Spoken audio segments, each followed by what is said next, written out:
Les vélos en libre service ont envahi les rues de Metz avec votre smartphone et pour 50 centimes la demi-heure, libre à vous d'essayer le concept de la start-up Indigo Wheel.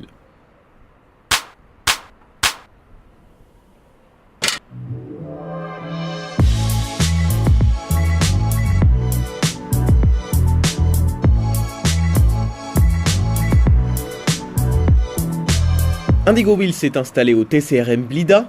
Toute la journée, 4 salariés s'occupent de la flotte. Ils vont et viennent pour récupérer la casse et s'assurer de la bonne répartition des 300 vélos. Le responsable du déploiement à Metz, Julien Thierus, nous explique le principe. On utilise un vélo on le repositionne où on veut, dans la ville. Alors il y a quelques contraintes, mais il n'y a pas de station fixe. On travaille dessus en tant qu'exploitant, c'est-à-dire qu'on va avoir un atelier, une équipe locale et intervenir régulièrement en ville pour aller récupérer les vélos vandalisés. Comme pour Paris, Bruxelles ou Reims, la métropole messine craint l'échec du libre-service. Les incivilités provoqueraient des déchets sur la voie.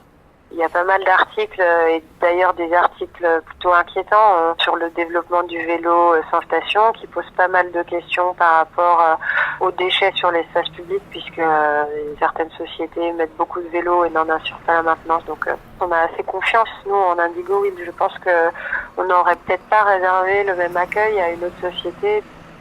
Entre Indigo et la métropole, la confiance règne. La start-up a implanté ses vélos pour la première fois à Metz, un choix qui n'est pas anodin.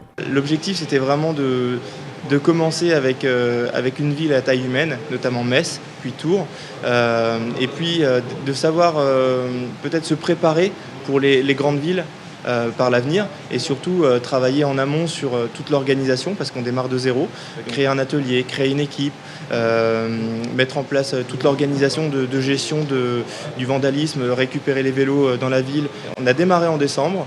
L'objectif, c'est qu'au printemps, on soit opérationnel. Des objectifs clairs et une collaboration qui profite aux deux parties. En effet, la métropole récupère les données informatiques collectées par la société. Nous, suite à ces confrontations là il y a plein de stationnements de vélos Indigo Wheel et voilà la carte de nos arceaux, on puisse renforcer notre dispositif de stationnement sur arceau. Les vélos sont géolocalisés, notamment dans ce boîtier de verrouillage.